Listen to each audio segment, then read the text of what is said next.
One day I'm gonna be everything I wanna be. I don't let it get the most of me.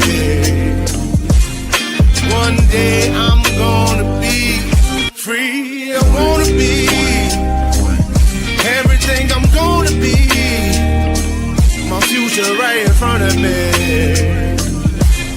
One day I'm gonna be free. I wanna be free. So let me be free. One day I'm gonna be free. Mentally and physically, emotionally and spiritually. One day I'm gonna be free. I'm standing at the crossroads, I'm feeling like a lost soul. Don't know where I wanna go, but all I know is I wanna be free. They're telling me to let it be, but that just ain't in me, no. Jealousy and envy, but all I see is I wanna be free. See everything I wanna be, exactly what I'm gonna be. Don't let it get the most of me. Eventually, I'm gonna be free. See everything I wanna be, exactly what I'm gonna be. Yeah. One day I'm gonna be free. I'm gonna be free. Let me be free. One day I'm gonna be free. Mentally and physically, emotionally and spiritually. Yeah. One day I'm gonna be free. I told them take their aim off me. Stop trying to get a name off me. If they would just let me be, I'm gonna be free. I told them take them chains off me and throw away the locks and keys. If they would just let me be, eventually I'm gonna be free.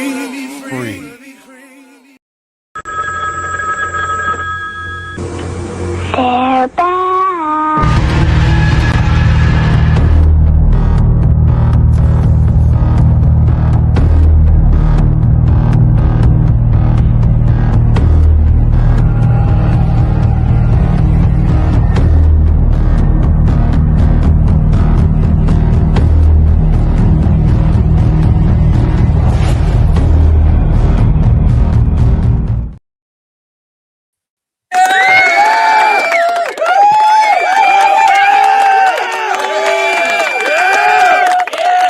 What up, though? 7 days, and we're back again for another episode of Dominant Effect. I'm March Bishop, got Mike Ball, Aaron Olinger. What's up, everybody? Glad you're able to tune in and share another Wednesday night with us. We got another story for you. Before we get started, hit that like button. We can get this show out on the right algorithm, and for more people can actually tune in and watch. So tonight we're going to be talking about a moment that could change the entire Middle East and also hit your wallet at the same time. The U.S. has now moved from pressure and airstrikes to direct naval blockades of the Iranian ports. Now, oil markets are already shaken, and it's being rerouted by land because war zones are being so disruptive. And the diplomats are scrambling to resolve the talks before this spills out into an even further problem across that region. So we're first going to start out with talking about what just happened. And what's happened is that the U.S. blockade of the Iranian ports started back in April 13th and 14th, right after the talks failed. And this is not just symbolism. The U.S. says that it is actively enforcing this blockade. 6 ships has already turned away from what they've reported. And and humanitarian shipments are only allowed after inspection. This isn't just another round of warnings. This is a physical enforcement done on the water. Now, a naval blockade is one of the most serious moves short of invasion. That means that the U.S. is controlling Iran's access to global trade.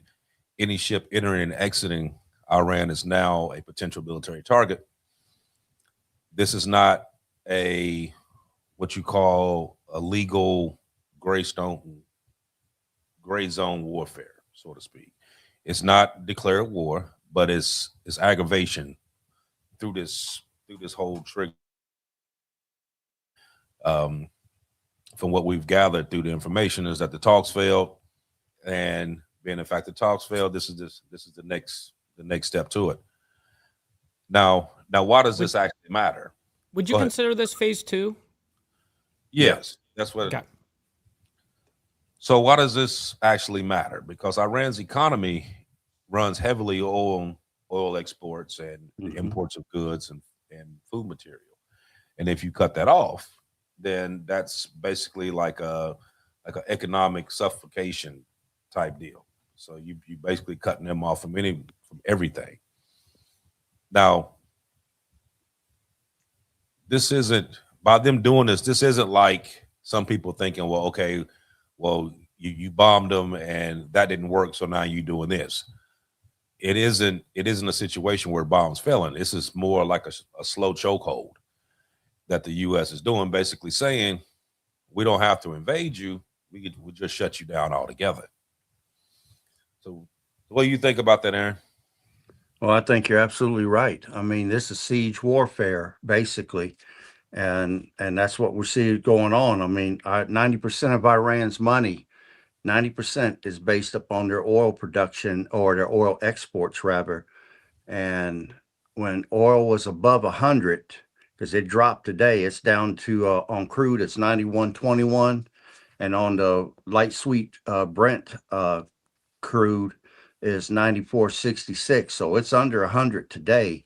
That's a big deal because it was at like 120, Right. So, yeah. That's major. And then on top of that, they're choking them out on where they can't make any money. I mean, overnight, their money can go, say, if you got something worth $1, 90% missing from it, it'd be worth 10 cents tomorrow, what you got in the bank. And you're going to have civil unrest because when the people cannot support themselves, you cannot control them. You cannot keep them under control. You're going to have major problems. And I don't know if everyone realized it or not, but a few days ago, Trump announced to the world that with the embargo on Iran, if anyone was feeling the squeeze, including China, that they can send their oil tankers over here to the United States and come up there through the Gulf of Mexico. They can gas up over there at Venezuela, or they can buy oil from us. And as of today, we have confirmed 121 empty oil tankers heading our way, and 68 of those are super tankers that can carry 2 million barrels each.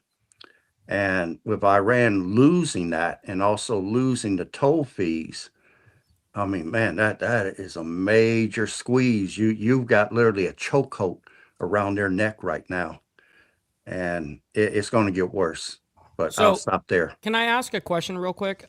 So Trump came out with this post this morning from the White House. Says, China is very happy that I am permanently opening the Strait of Hormuz.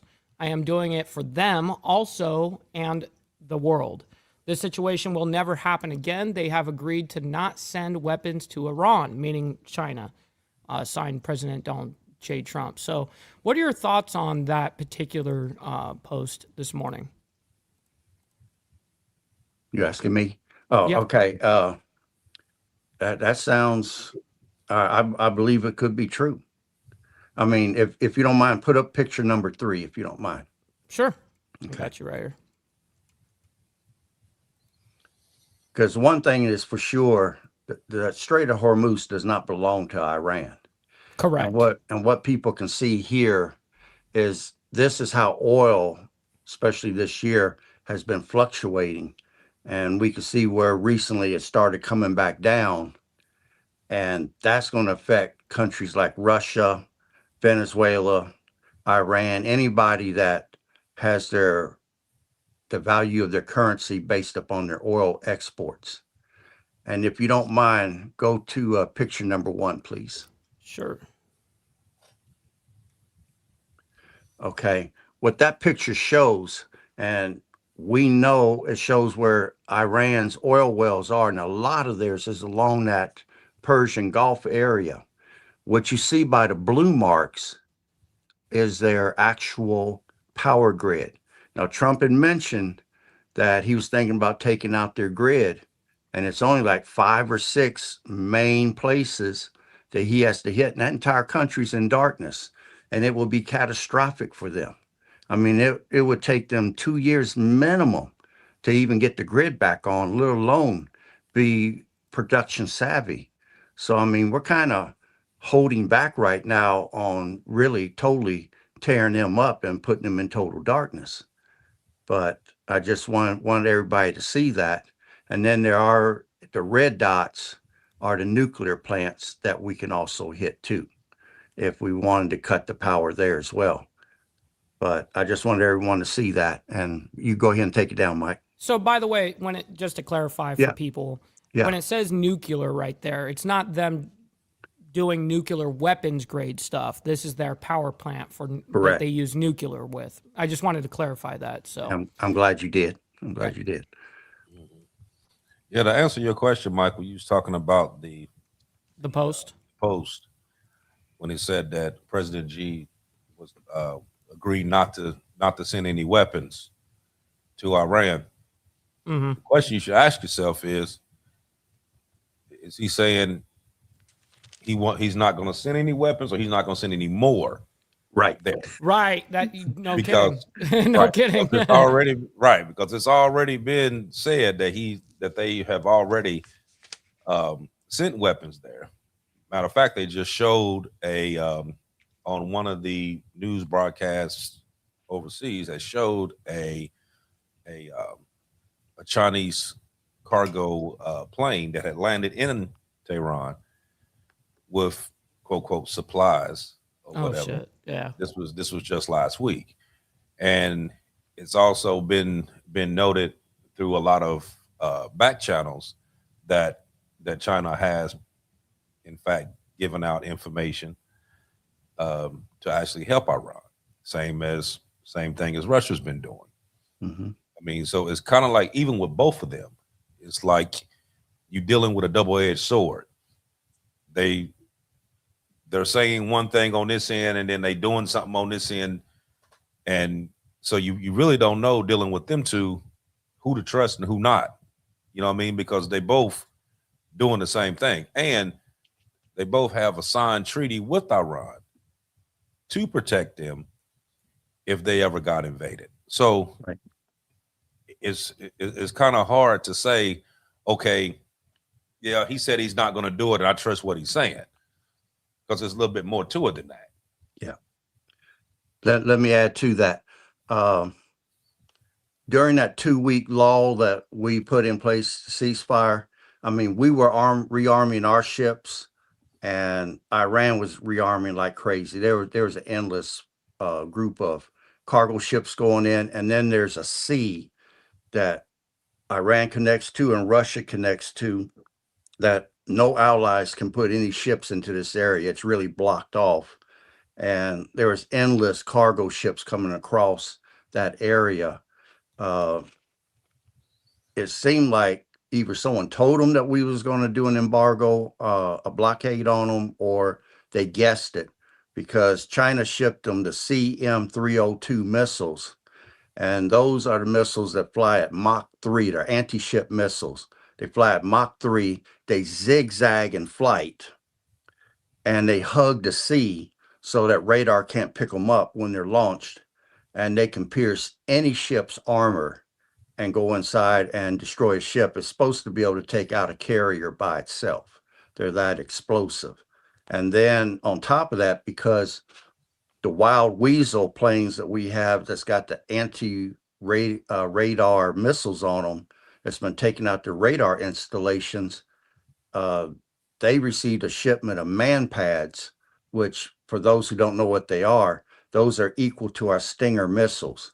They're shoulder launched, they're infrared guided, so you don't have to turn on a radar, and it's a fire and forget weapon.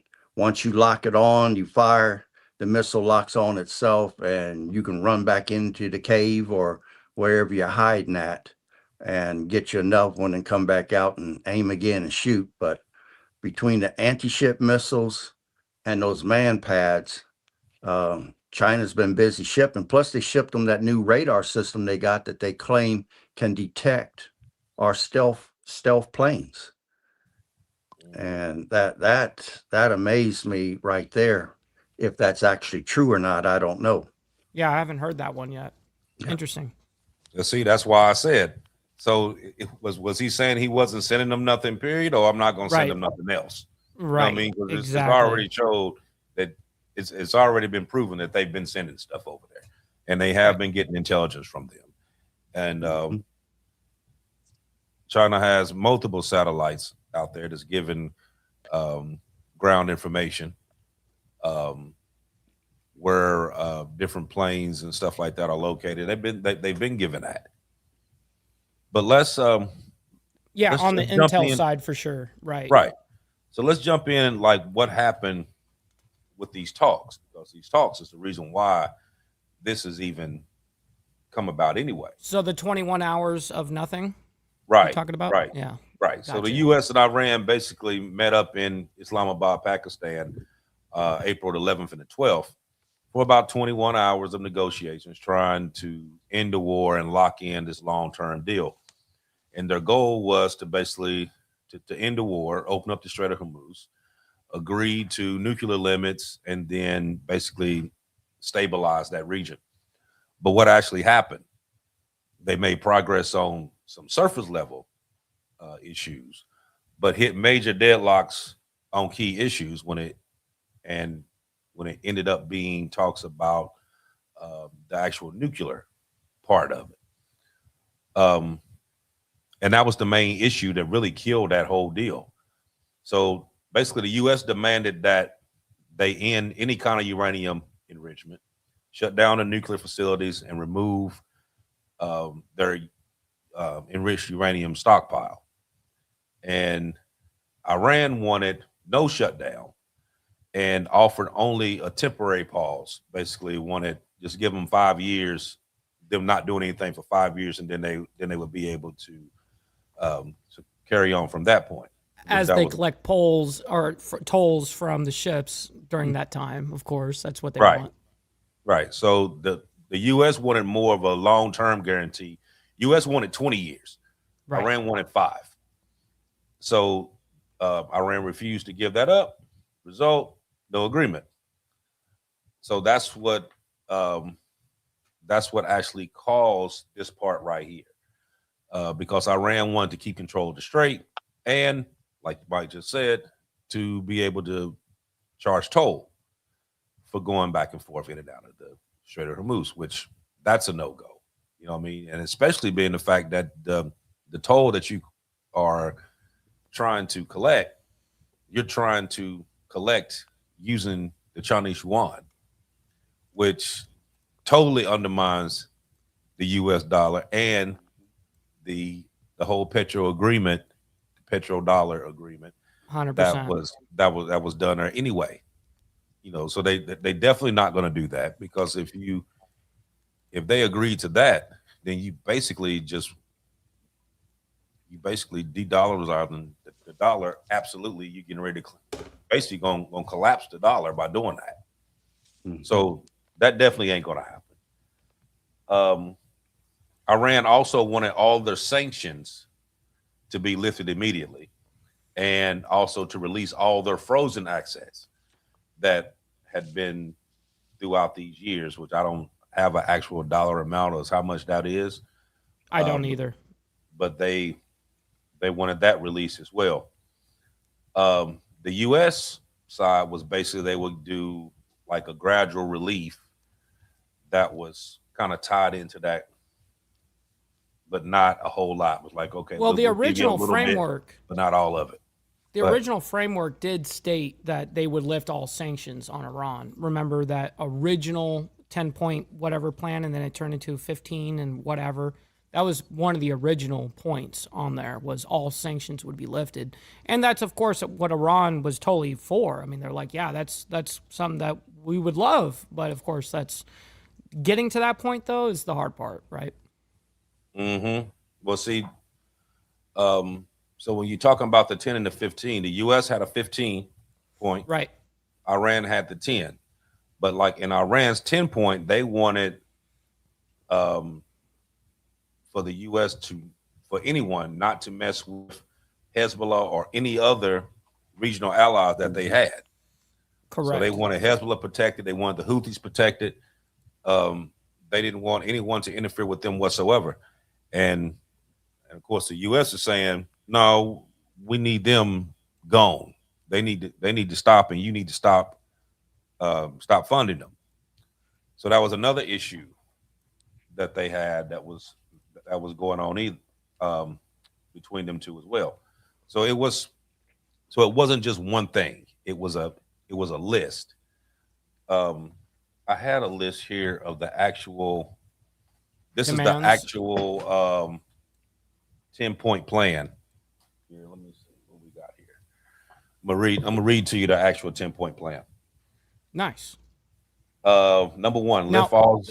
Go ahead. That's from their side. The 10-point is from Iran's side. Yes. This is so by the time I read these 10, you'll realize the reason why everybody just said, hell no, we're not. Right. So this is their 10 key demands. Number one, lift all sanctions immediately. No gradual easing. They want full removal of all sanctions. Release frozen Iranian assets, which was, for what it says here, was billions of dollars that was held abroad in various places that was frozen. So they want all those released. They want the U.S. military withdrawn from the region, remove bases and any presence near Iran. So everything over in Saudi Arabia, the UAE, they wanted all those bases gone, never to return. Stop all attacks on Iran and the allies, including the conflict in Lebanon.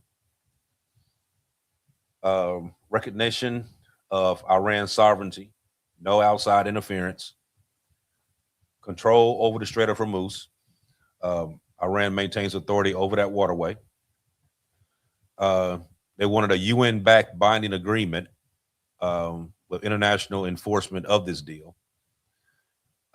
Compensation and reconstruction support for all the war damage. Continued nuclear rights. Iran keeps in their enrichment capability. And number 10, long-term security guarantees with no future attacks from the U.S. or any of their allies.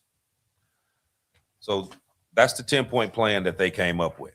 Now, just by reading that, I don't think they would probably agree to any of these other than lifting the sanctions, which they have lifted some sanctions over there. And also it's just as kind of crazy on our side as well, like where it's unrealistic that they're not going to end up doing either. Right. So other than that one, and probably some kind of compensation for the war itself. I mean, I could see them probably doing something like that.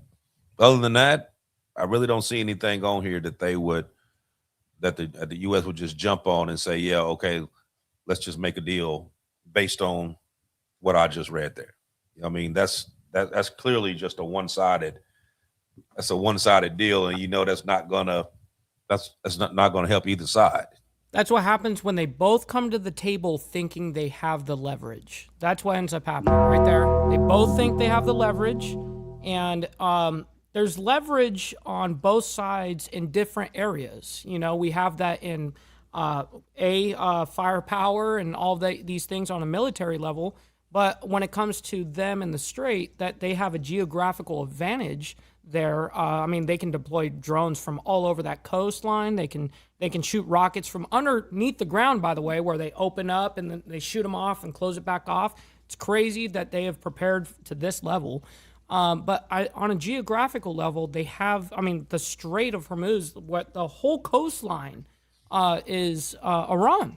And so they can hit you and pinpoint you in that bottleneck very easily. And these ship owners, by the way, when they're carrying this amount of cargo, like 2 million barrels of oil, that's insured. Well, a lot of this has now become uninsured. The insurance companies have been like, yeah, no, we're not dealing with that, you know, and they've pulled out. And so there's a lot of different issues that go in with this. Also, somebody said, well, why don't these ship owners just pay the $2 million toll and then just get on with it and pass it on to the consumer? And I said, yeah, well, I mean, I guess that you're theoretically correct on that, I guess. But at the same token, I look at it as like, the ship owners don't actually make as much money as you guys would think they do. I mean, trust me, before I got into the industry that I got into, you know, being involved in the maritime industry and shipping and fueling ships and all of this stuff, it's literally what I did for a decade. And you learn that these guys don't make as much money as you think you would think they would. That you would think they make hundreds of millions of dollars like super quick and whatever. No, that's not really the case. Their overhead is extremely high. Insurance, permits, licenses, and then of course the overhead, so of like employees and stuff. But it's just insane. So, anyways, just wanted to clarify that. I mean, even with that, okay, so let's take that. Okay, so these companies, they pay the toll, right? Sure. If they pay the toll, they get the oil. First thing you got to think about is, number one, how they're paying it. That's going to be your first problem because of the currency that they're willing to take for the oil. That's going to be basically bricks and Bitcoin. That's what they're taking. So that's your first problem. Second problem is a lot of these.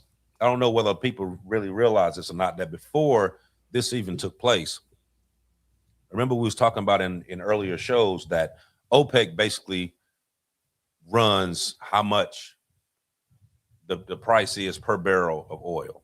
Right. And a lot of times that changes because of weather anomalies like hurricanes, stuff like that, and also conflicts in different areas that would make the gas prices rise. It's very similar to the same global market of precious metals.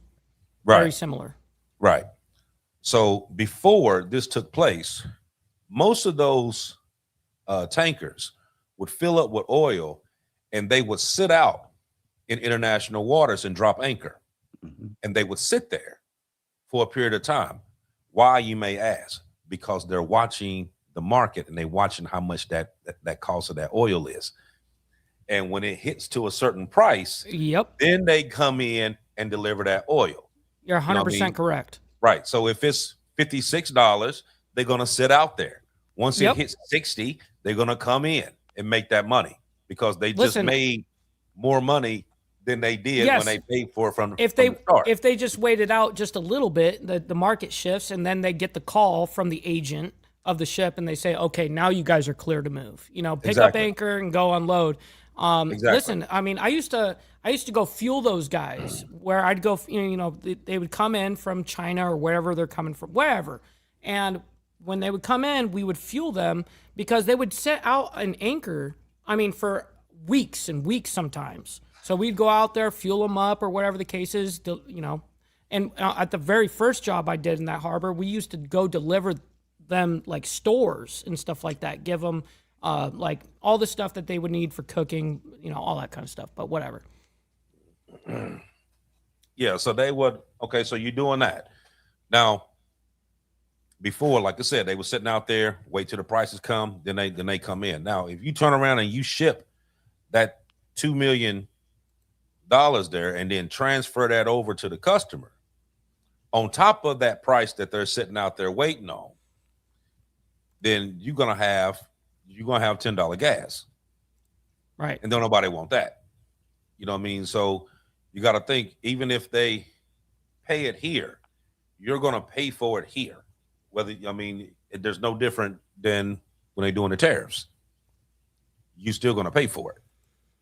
So that's it may seem logical, but once you know all the little intricate parts to that, then you'll see that you definitely don't want to be involved in that. You know what I mean? But to go back to this deal didn't fall because they couldn't agree. It failed because what the US wants and what Iran wants is basically the fundamental opposite. It's impossible. Okay? Right. One wants with the control. Current demands. Right. Right. So you got one side that wants control. You got one side that wants guarantees. And you're not going to get it. You know what I mean? Someone, you would think that this would be something, especially being the fact that, like nothing's happened here.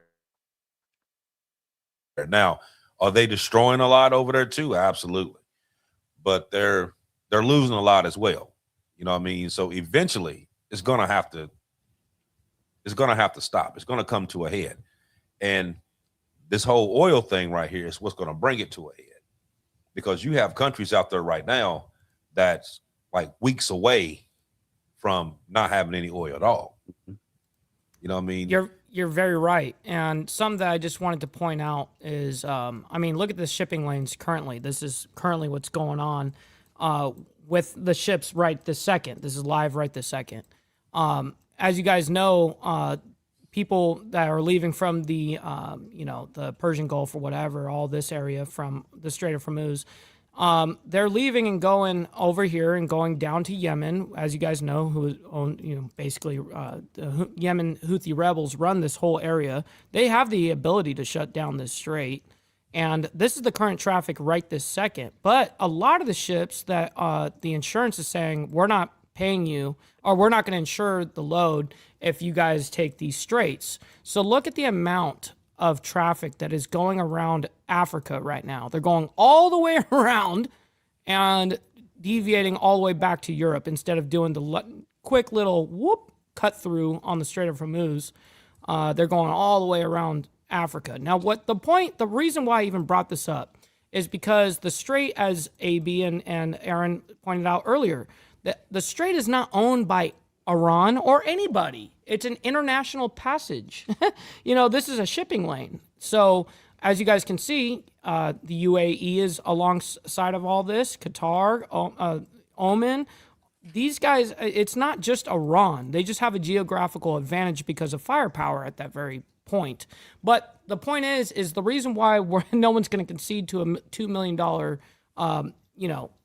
toll to get through is because this isn't theirs. It's not theirs in the first place. They just happen to be along the coast, but this is an international passageway. So anyways, just wanted to point that out.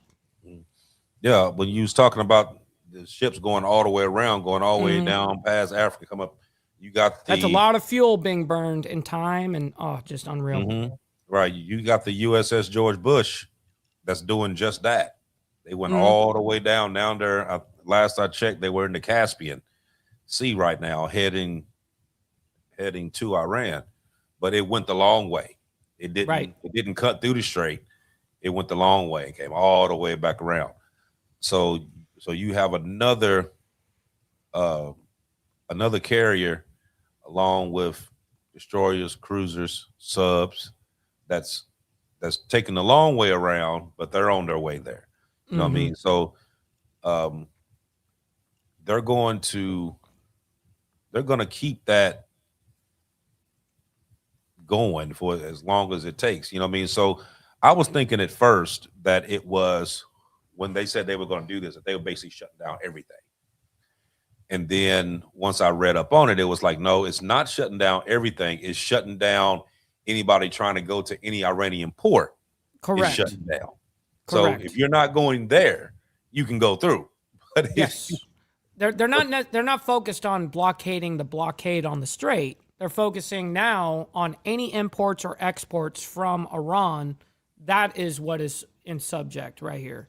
The strait itself, where they're not stopping in Iran. They're just trying to pass through a global shipping channel You know, as long as they're not going to Iran, they're not going to be targeted by the United States. You know, when Aaron was talking just a few minutes ago, and he was talking about the replenishment that was stocking up on our end, they're stocking up on their end. Them 2 weeks is also good for the Navy because they're able to go through and find these mines. Because even if you open up the strait to everyone, except for the ones that's going to a Iranian port, you need to make sure that those mines are gathered up. I seen a report the other day that even Iran doesn't know where all those mines are. They because don't. they lost contact with them, so they don't But really know where all those mines are. Let me propose a question. As a ship owner, you've got 2 million barrels of oil. The insurance company just calls and says, yeah, we're not insuring this. And then you ask a ship owner to be like, oh yeah, we'll just take the risk. They're not going to do it. Of course not. They've got way too much. I mean, just the ship itself is hundreds of millions of dollars. Right. You know what I mean? Right. So they're not willing to just blow up their shit. Well, see, that's why right now is actually a good time for the Navy to actually go through and basically play minesweeper. You know what I mean? And that was one of the reasons why President Trump was actually asking the UK and Britain to actually send ships over there, because they have actual minesweepers that they could be. That's their primary job, is to find these mines. Now, you trying to hold an actual air operation and searching for mines too, that's a lot to do, because you got to concentrate on one thing or the other. You know what I mean? So I do understand the reason why he was asking for those ships to come over there, because that is a big thing. You know what I mean? You worried about your actual airstrikes, and you also being prepared for the surface and air warfare to come in on both ends, and now you're trying to worry about trying to pick up mines as well. You know what I mean? So there's a lot to that. And then two, you don't want those mines floating around and you done escorted one of these tankers through and they hit one, you know, right after you done escorted them through, and they go past you and boom, now you got 200 million barrels of oil on fire out in the strait. It's a big deal. You know what I mean? And I mean, just oil alone not being on fire is already, I mean, we're talking millions and millions, not billions, but millions and millions just to clean up. You know, Right. Trust me, I've watched, I mean, one of my guys that I relieved at my old job before I lost my leg, I relieved him during a oil spill that he had done. And the whole harbor shut down, and the entire harbor probably lost, it was somewhere like $2 billion in that day, you know, just shutting down all of commerce. And just to clean it up, it's a nightmare. I had to deal with a whole bunch of lawyers flying in. You know what I mean? It was crazy. It was crazy. All happened within 12 hours. Now, you know, this blockade basically proves that the ceasefire failed. You know what I mean? Because even once the ceasefire was announced, there were still attacks going on both sides. Yeah. But the U.S. launched this naval blockade immediately after the talks collapsed. As soon as it collapsed, they said, nope, no deal, blockade started. And that tells you that the ceasefire wasn't stable, it wasn't built on trust, and it wasn't leading to any kind of resolution whatsoever. Because if it was, and if the actual peace agreement was real, then you don't go from a ceasefire to a blockade like overnight. If there was trust on both sides that you was going to actually be able to have an agreement done, you knew that it wasn't going to happen.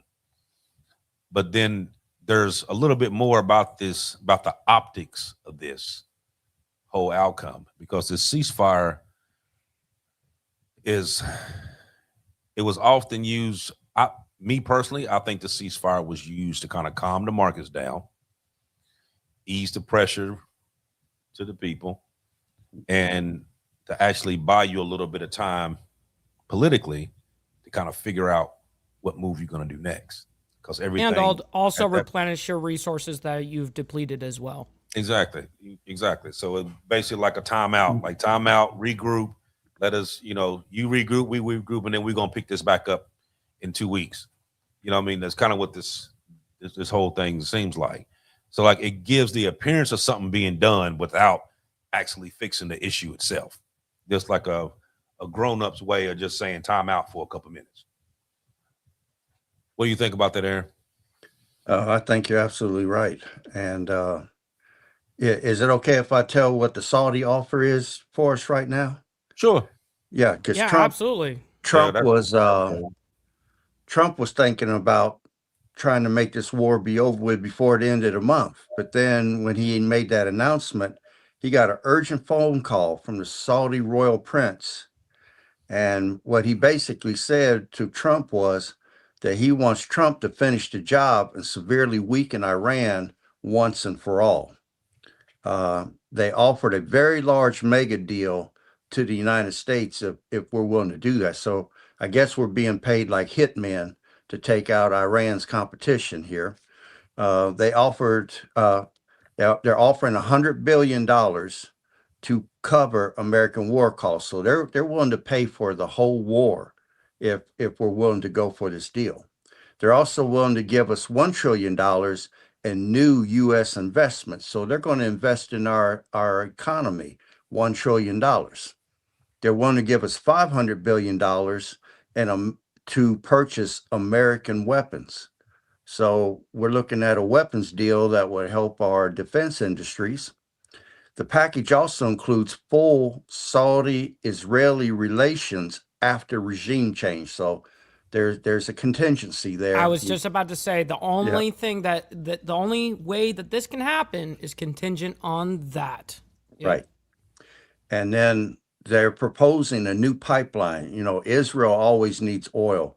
So they're willing to build a pipeline from Saudi Arabia to the Ashdod port of Israel to provide Israel with oil.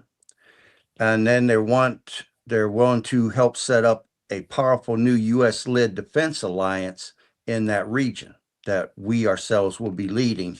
They want to have joint naval forces to control the Strait of Hormuz so Iran can never pull this stunt again. And then they're willing to pay for funding for us, our U.S. bases that we will have in Israel. They're going to cover the whole cost. Then they wanted to build a joint fund to rebuild a secular, moderate Iran. And that's what the Saudis are offering. Shit.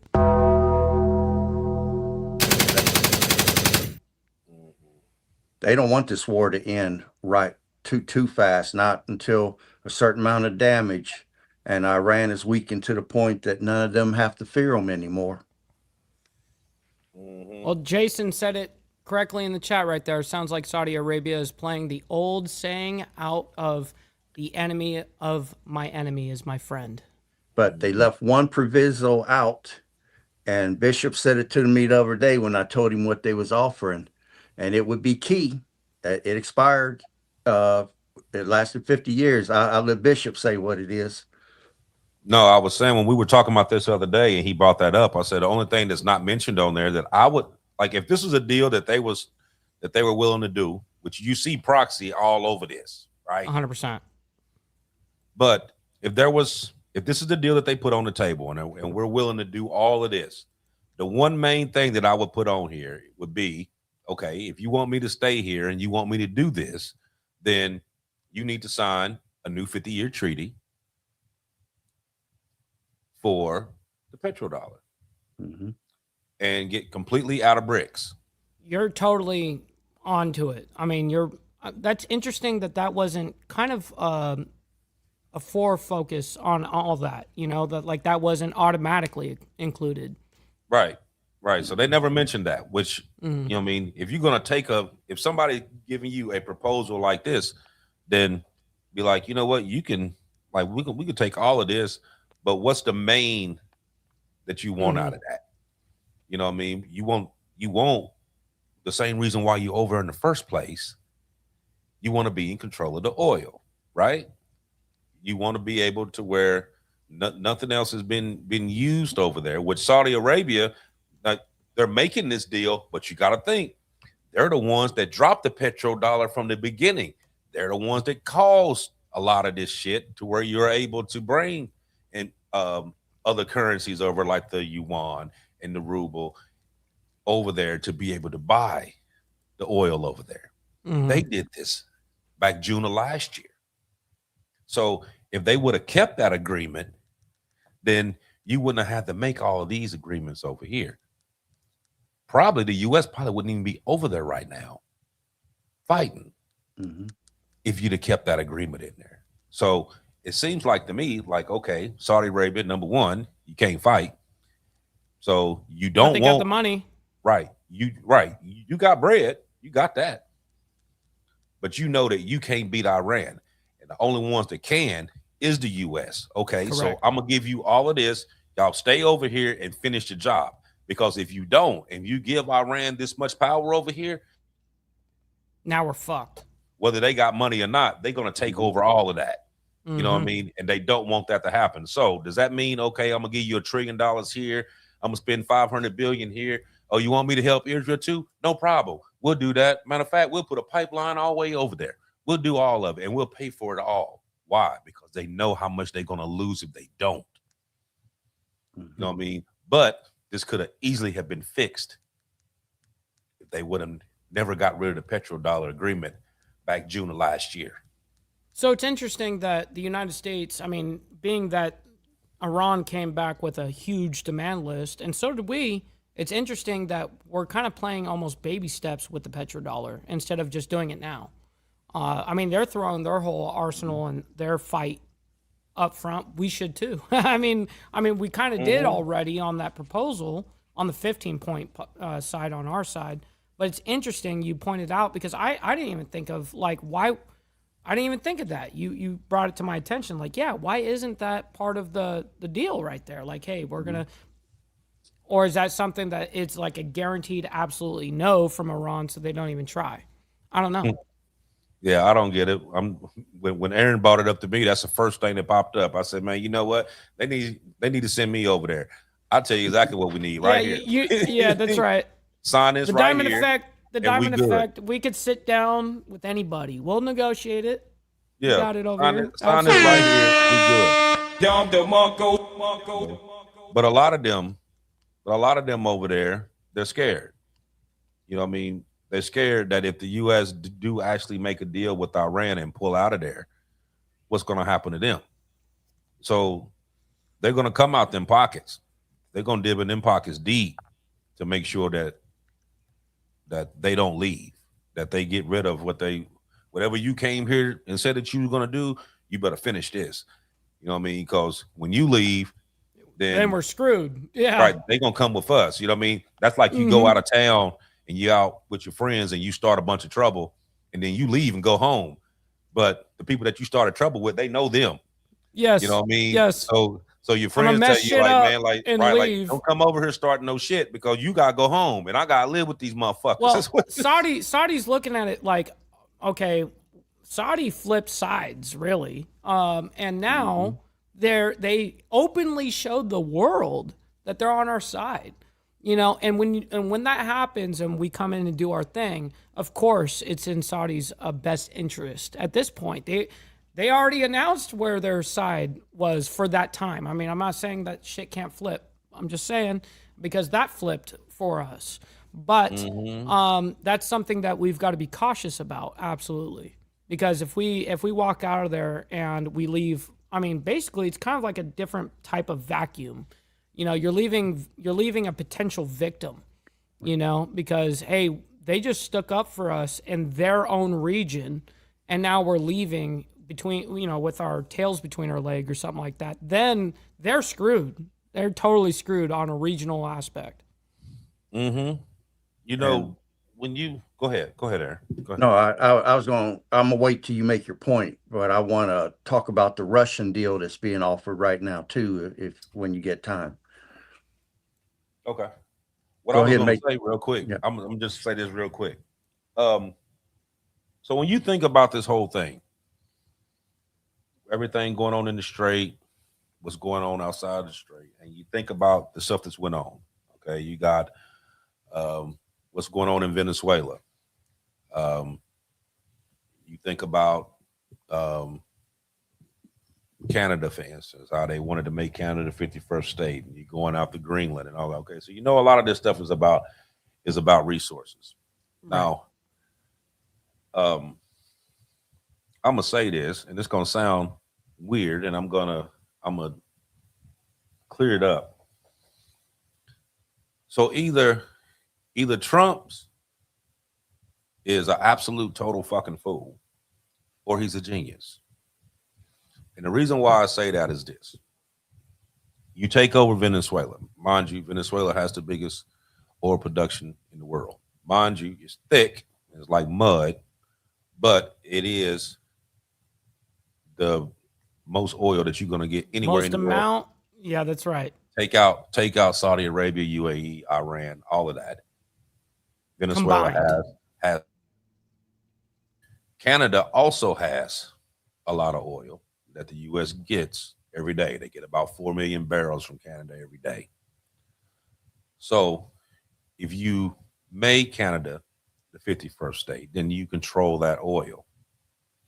You take that oil and you mix it with the oil in Venezuela, then you thin that down to where you can give it out. Whatever happens in the strait, win or lose, you still control the oil market, because all those countries that can't go into the strait because it's disabled or whatever, you can still get that oil from the U.S.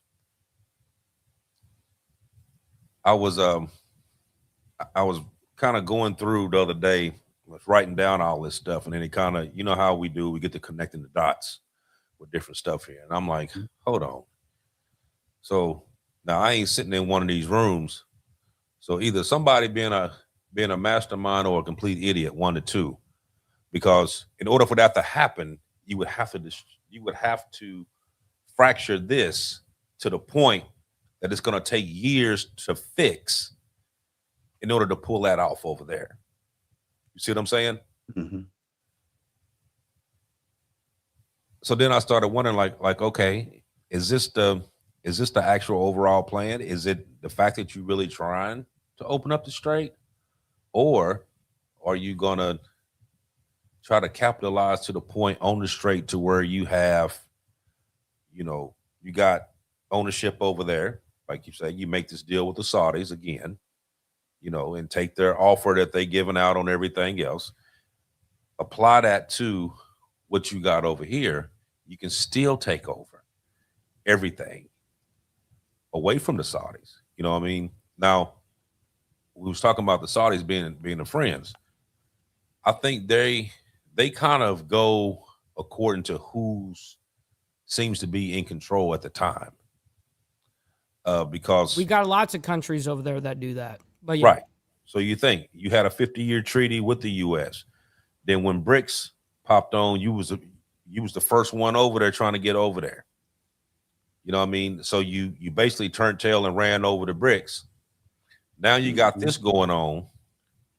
You know what I mean? You really don't know where to go right now, because you kind of like the odd man out. Yes, you got all the money, but you don't have control of what's going on. You can't control what's going on. Right. You know what I mean? So you got to be able to save face one way or the other. So if that means I got to turn my back over here in order to get you to do what I need you to do, then that's what I'm going to do. You know what I mean? I got to protect my sovereignty over here, because without y'all, I'm basically washed. You know what I mean? Then what's going to stop them from coming over here taking my stuff? They already bombing over here. What's going to stop them from continuing to do that? Well, to answer real quick on the question of like either, Trump is either the dumbest motherfucker in the world or he's the smartest, whatever. You got to remember, he's getting advised by the Pentagon, who, I mean, is the best conspiracy theorists in the world. They are going to do all of this, absolutely, and advise him and predict all of this, and then go, hey, this is the next best step because this is what we're going to do with this lineup. I guarantee. So I don't solely think that Trump is making all of the direct, like his gut and mind decision. He's getting advised by the Pentagon, and of course, he knows that the Pentagon's probably got a great plan. I think it really depends. I mean, you got so many of them that was in the Pentagon that's not in the Pentagon now. So it's kind of hard to. I mean, so it's kind of hard to say exactly what's going on over Absolutely. there. No, I'm not. You know, I know exactly what you're getting at, and that's true. You know what I mean? There is a lot of gray area in all of this. So we're doing our best to connect the dots, just like anybody else, right? Yeah, I don't think this is. I mean, dealing with the Pentagon, I don't think this is what we got going on now. Is a situation where you need a bunch of yes men. Of course not. You need people there that know what they're doing.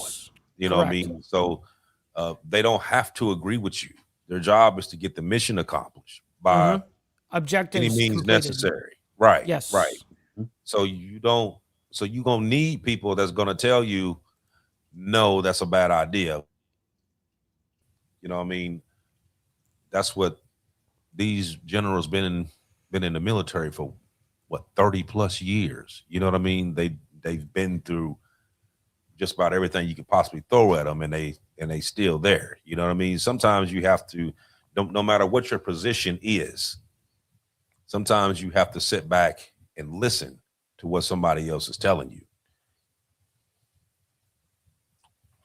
So go ahead and tell your story about Russia, Aaron. Okay. Now, we just saw where the Saudis tried to hire us to get rid of their competition. Now, here's an offer that Russia made to us as well. So Trump's got two deals on the table right now. Russia says that they're willing to give Trump $12 trillion that could be applied toward our national debt. That would reduce our national debt by 1/3.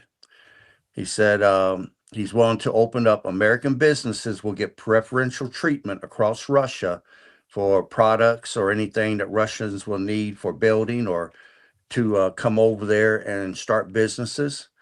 He's willing to build a 51-mile Bering Strait tunnel. He will give the contract to Elon Musk boring company. They will get the contract. And what that will do is it will cut freight from 3 weeks by sea down to 10 days by rail. So they're going to build an underground tunnel there from Russia to Alaska. He's willing to give Boeing the contract to rebuild the Russian airlines, which would take 10 years or more to rebuild. He says it will be guaranteed jobs for Americans, and Boeing will get all the contracts for doing that. And then this is the key proviso for it. Russia is willing to move away from de-dollarization. That is key. I mean, that stabs China straight in the back because China wants their money to be the new currency. Exactly. We know from last year that India tried to cut a side deal with us. Now the Russians are trying to buy us off. The only thing we have to give up is Ukraine. So if we're willing to sell out Ukraine, we can get our national debt reduced by 1/3. But what did you say, Mike, about that? Yeah, well, I mean, unfortunately, just being a realist, not what ought be or what should be, but definitely, unfortunately, we wouldn't put $1 to the national debt. We wouldn't. We wouldn't use it for that. No, unfortunately. Yeah, I would love that though. I would love that though. Yeah, they'll just find another way to put it in another fund or whatever else that It's you ain't something gonna see. else. So Yep. I mean, like if they actually capitalize on this oil deal, they could take the proceeds and put it towards the national debt and pay it off. You know what I mean? Now, what the Soviets, what Russia said, now they put office off. The one thing that kind of triggered me right there was that tunnel between Russia and Alaska. Like, I ain't filling that one. No, I ain't filling that one. That's just giving you easy access to come over here. It's a little bit easier, right? Right. And we don't need way that. easier. You just go through the tunnel and you pop out and you in the US. You know what I mean? Nah, bro. Yeah, we don't need that. Like, nah, keep your ass over where you at. Mm-hmm. Yeah, we ain't about to do that. Now that's the only thing that I actually Let me see. But you see though, why come now all of a sudden everybody trying to pop up with all these deals? They popping up with these deals because they know, I mean, you may not like what's going on right now, but you also see what could happen on the other end of that. You can't fall into the trap. 100%. Exactly. So we have to watch out on everything, because we're actually still being affected by this. Like I said, the gas prices fluctuating. I mean, the grocery stores prices is rising up out the grocery store. I think I told you the other day, Aaron, how I went in the store, bought a couple little items, was like $50-$60. I'm like, hold on, I don't even, the bag ain't even full. You know what I mean? It was just like a couple little things. But I know yesterday gas it had dropped down to like 375. I'm at 398 right now. I'm like, today. okay, cool. Today, 418. Mm. So it's just bouncing. You know what I mean? And you notice every time that they get on there and say everything gonna be cool, price go down a little bit. As soon as they hear one thing, one shot go off, price shoot back up again. You know what I mean? So you got the blockade going on now, prices is up. Now let something happen during this blockade, it's gonna go up even higher. Yeah. You know what I mean? So it's a lot of this back and forth. You know what I mean? That's how they were talking about the people doing that insider trading, because they were getting news as to what was going to happen. So they buying and selling according to the messages that was getting ready to come out. So it was no, I'm not a Trump guy. I just said let me clean that up. But there was but they were talking about how people made billions of dollars when the oil prices went up. And then it showed that these same ones, right before the announcement came out, everything was going to be good, they start selling. Price dropped. Then just as soon as missiles started flying again, they bought the same stuff back, shot back up again. So you got a group of these people, and they've called out a few of them as to who they were and said that this is exactly what they're doing. And how did they know to be in and out like they were doing? You know what I mean? It's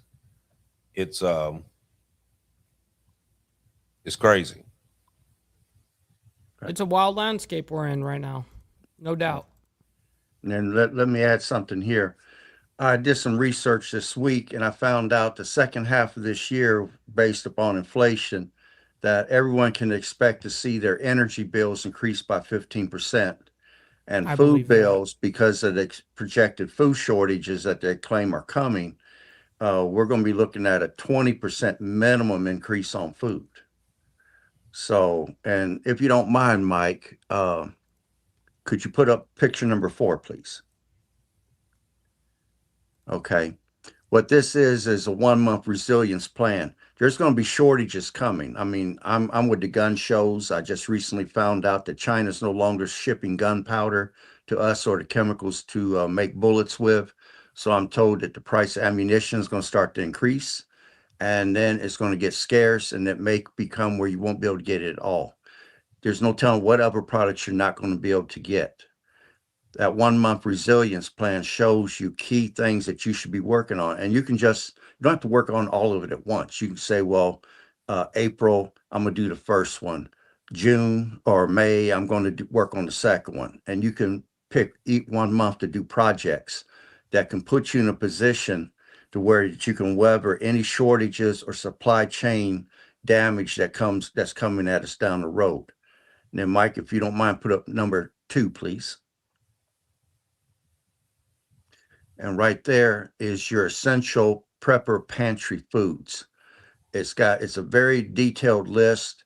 It tells you certain key things that you can get, and you can make multiple meals out of those things so that you don't get bored eating the same thing all the time. But these are essential for people to start planning and preparing for, because these shortages will be coming at us here in the United States probably in the next 30 days or so. So they're not that far down the road. So I'll stop there. So where we sitting at? We're sitting at 105. So we're gonna trim it down for the evening. But before I do, I'm gonna answer that question. No, I am not a Trump fan. Never have been. But like I said, when I was looking at what was going on and kind of connecting the dots, I came to that conclusion. Either he was a genius or he was a total dumbass, one of the two. I don't know which one it is yet. Right. I don't know which one it is yet. We're gonna have to watch and see. But this is just what I've seen based off of the actual trend. You know what I mean? And that's how a lot of the times, if you go back and watch a lot of these shows that we put on and listen to a lot of stuff that I say, if you notice, a lot of the stuff that I talk about months and months ago is stuff that we're actually sitting here talking about right now that I've already said 6, 7, 8, 9 months ago. Just for that reason, connecting the dots, following the trend. So that's where I got that from. Yeah, it's not catered to any side or any person. It's just objective connecting the dots. That's all it is. Right, exactly. But we're gonna shut it down for the evening. Like I said, I appreciate you all for coming out. Like always, like, follow, share, subscribe. Please, please, please, on both ends, hit that like button. It's only take you a couple seconds to do, but that gets to show it on the proper algorithm so that the right people can see this. Because you have to think, the more people that see this, the more people that we're able to help along the way. You know what I mean? Right. And for too long, we're all going to need a little bit of help, one way or the other. So thank you all for coming once again. I'll see you all next week. We'll have another interesting story for you. And turn it over to you, Aaron. Okay. Again, I mean, I'm a budget prepper. So I'm going to say if you have money that you can invest, don't put yourself in debt. Just get out there and start acquiring things. The more you acquire, the more confidence you're going to have. If you have no money at all, then acquire skills. Learn how to do things that would help you be self-reliant. And as long as you've got those skills on your belt, other things will fall into place later. And I'll stop there. Well, guys, I can't thank each and every single one of you guys enough for being here, supporting us, as well as hitting that like button on both sides, like AB said. I just dropped in my chat AB's channel, The Diamond Effect. Make sure you guys go over there. If you guys are on my side, go subscribe. Hit the like button on his side as well. And listen, I can't thank you guys both enough, AB and Aaron, for bringing the heat, as always, and the information. I'm always honored to be a part of the discussions, and I very much appreciate everybody on the panel as well as in the chat. Listen, if you guys are on my side, stick around. We're going to be raiding our buddy Dr. Harley. He's live right now, so make sure you guys let him know we're coming through with the raid. Anyways, until then, until 7 days from now, we'll see you guys here in a little bit. Much love, honor, respect.